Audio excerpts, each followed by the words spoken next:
जो बड़े स्थल हैं उनको बहुत डिटेल में करवाया जाएगा। अगर मोहनजोदड़ो की बात करें तो इसका क्या सिंधी भाषा का शब्द है, सिंधी भाषा का शब्द है, भाषा का शब्द है और जिसका अर्थ क्या होता है, मृतकों का टीला। क्या अर्थ होता है, मृतकों का टीला, मृतकों का टीला। इसे आपका सिंध का क्या कहते हैं, सिंध का नखलिस्तान, नखलिस्तान भी बोलते हैं, सिंध का नखलिस्तान भी इसका तात्पर्य होता है। अगर खोज की बात करें तो खोज व उत्खनन करने वाले एक ही व्यक्ति हैं, उत्खनन करने वाला कौन है, तो इनका नाम ध्यान रखना है, ईयर 1922 है, ईयर 1922 और इनका नाम है राखल दास बनर्जी।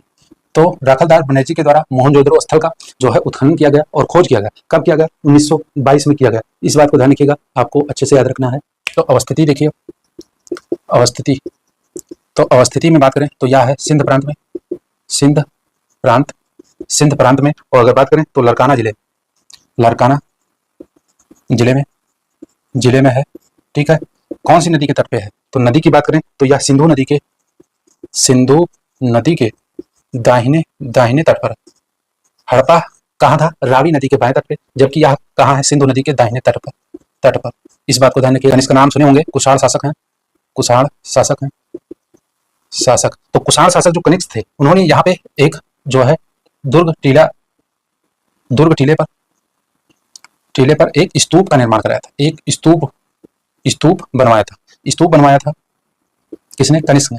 इसीलिए इसको जो है स्तूप टीला भी कहते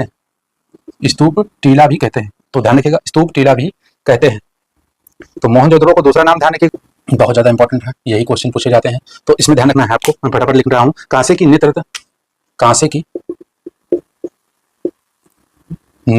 रत यानी नृत्य करती हुई नृत्यरत नारी की प्रतिमा यहाँ से प्राप्त हुई मोहनजोदड़ो से। दूसरा आपको ध्यान रखना है, मैंने बताया था कि इसमें आपको जो मोहर है उसमें पशुपतिनाथ का अंकन मिलता है और महाविद्यालय भवन के भी साक्ष्य मिले हैं, महाविद्यालय भवन का साक्ष्य। फिर देख लीजिए अगला जो है वह मंगोलियन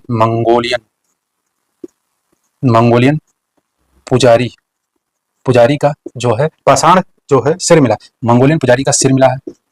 अब मंगोलियन कैसे है, या उसके जो मस्तिष्क के आकार होते हैं उन्हीं के आकार पे प्रजातियां बनाई जाती हैं, तो ये मंगोलियन पुजारी का सिर है, इसका भी अवशेष मिला है।